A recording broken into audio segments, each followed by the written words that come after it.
mbokk yi ñuy seetaan ci Jambaar News mbokk yi nuyu nañ leen am kontaante ak mbégte ndax buñ nee le 30 juillet bii ñu jëm bii ñu jugee bis bu rëy la woon boo xamante ne xale yi dañu ko doon xaar rawatina Ardo ak Ibou Afia mu nekk combat boo xamante ne combat espoir la ñi ko doon xaar bari lool ñu dem ba ci samedi bi ñu ne làmb jooju amatul ñu jàppal leen bis nag bis boobu la ñuy xool mbëri nan la ñuy préparé waa Ardo moom am la xaalis dawal la teem ak sam ñëw gaare di soulager noo ko dundee. waaw amuñu dara ngay bàyyil tooñ di wax onze billah bismillah ina waan yàllaaw di sant borom bi julli si yenam tam bi tedd bi sant borom Touba ba mu ñu booleeg Baye Aziz ba léegi lépp lu bon dañ koy fas yéene ba yàlla nañ si sax ba keroog ñu ñu yóbbu Touba di gërëm monde entier di nuyu monde entier di gërëm yàlla bu baax a baax waaw di nuyu ñëpp daal incha allah. combat bi kañ nga yëg ni yàqu na seen journée le 30. le 30 bi waaw si guddi gi bañ ne suba la. waaw si lañ nañu combat bi du am parce que préfet daa arrêté lépp luy kii dajaloo quoi mooy loolu après trop ndax ins boobu rek dañoo jeexaloon ba booy commencé di dugg si kër yi doon wut loo xam ne moom la ñuy togg suba ak yooyu ak kaar yeeg yooyu noonu waaw te c'est la troisième fois defe naa mu ñuy dal. kon metti na daal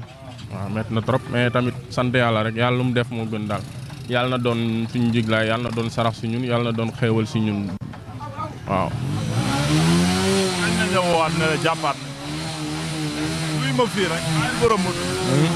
kañ nga yëgaat ni jàppaat na. waaw démb la ma assurance woo waaw démb la ma assurance woo wax ma ko ni jàppaat nañ ko Zodi. waaw ma julli ñaari raqa rek sante ko borom di ñaan yàlla may ñu si ndam moom mi am ndam moom mi moom ndam yàlla ñu yàlla defal ndam si le 10 incha allah. waaw jili ñun ay xale lañ bëre rek moo ñu war buñ bërewul rek dañuy perte te pertement kenn bëggu ko kenn investirul pour perte entraîné wuñ pour meubler ko nii rek daa am luñ si bëgg daal waaw. waaw. Ibou Afia fa nga nekkoon ba tey yaa ngi. waaw xale lañ weesu nañ foofu sax chaque jour kay dañuy yokk rek ñaanuñu yàlla wàññeeku ndax ay xale yu ndaw lañ waaw.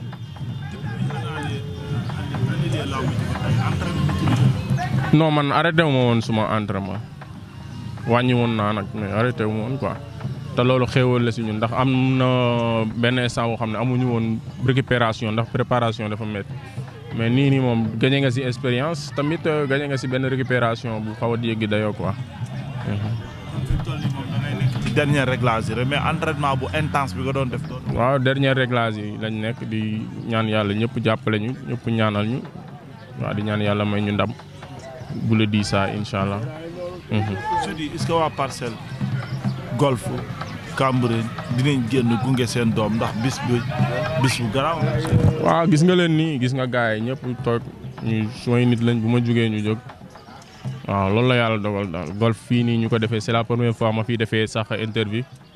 parce que tellement gars yi dañuy ñëw rek xoj ma mais di sant ba nga ma fekkee fii si golf côté mairie bi suma benn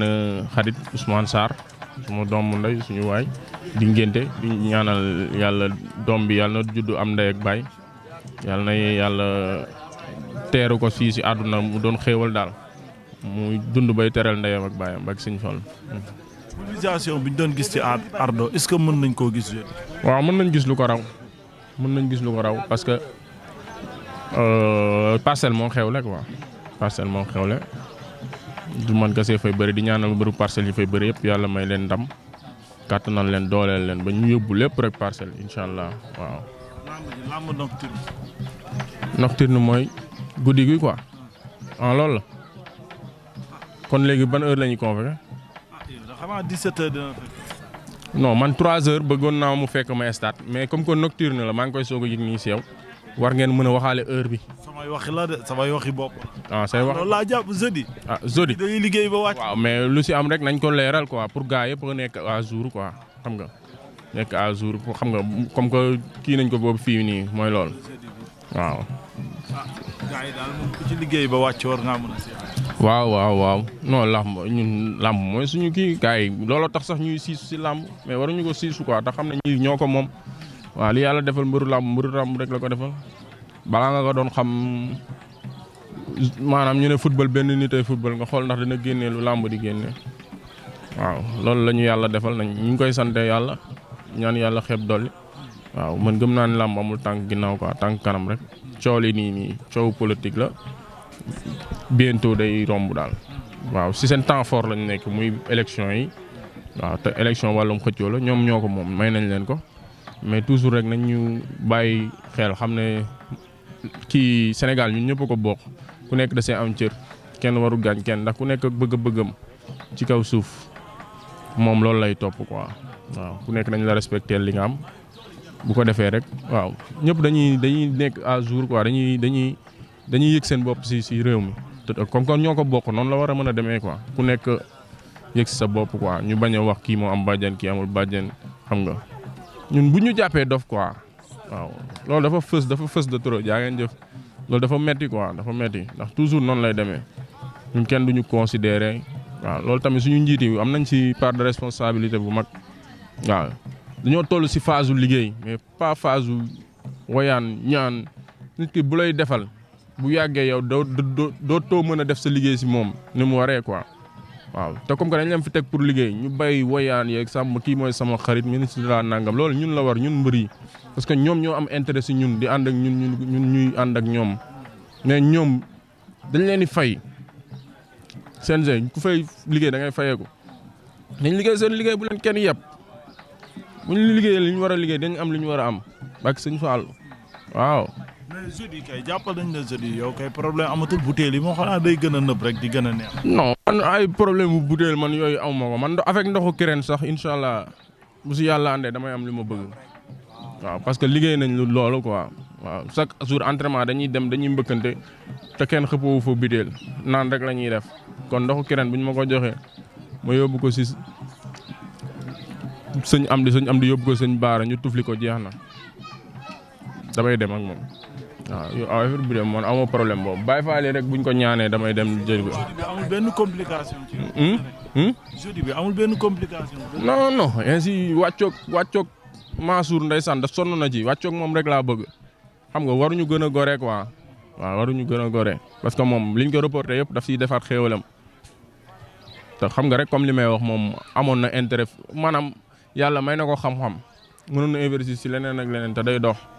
mais bu bàyyee def ko ngir waa parcelle ñun ñoo ko war a jàppale épaulé ko quoi waaw dafay sonn ndax parcelle kon ñun dañuy bàyyi suñu avantage sax ngir avantage am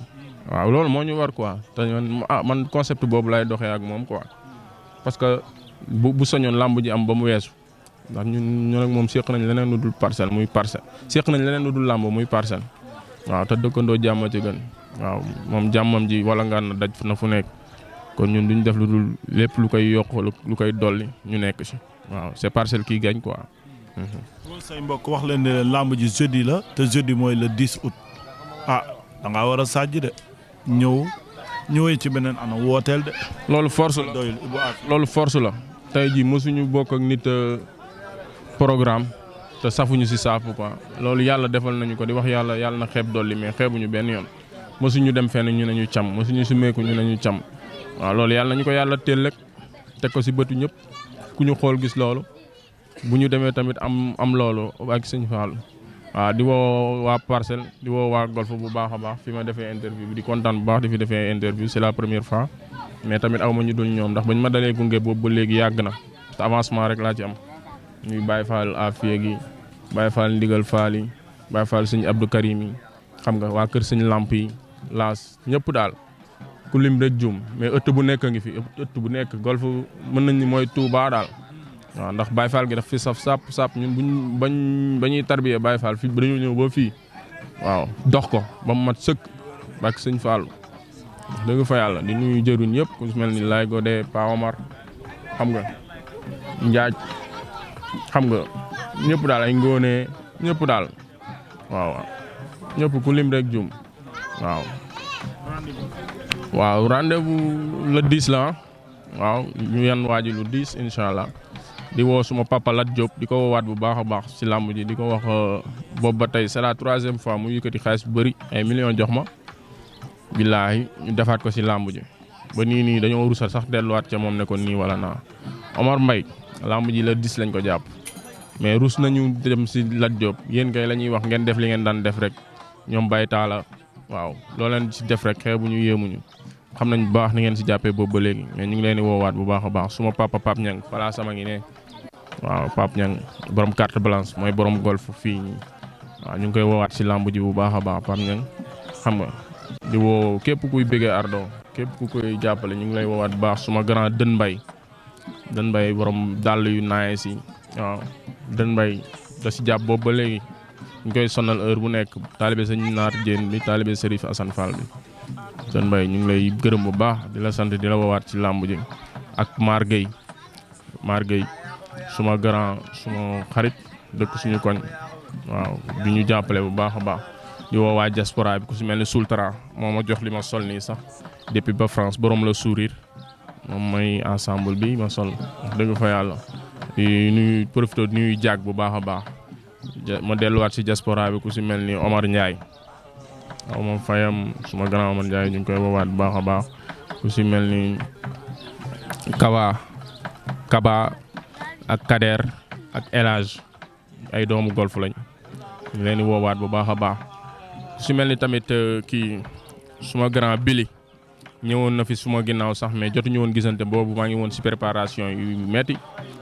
waaw ñu koy woo ne kon ñun doomu golf lañ tamit ñu koy woo bu baax a baax mu jàppale ñu waaw Billy ñu lay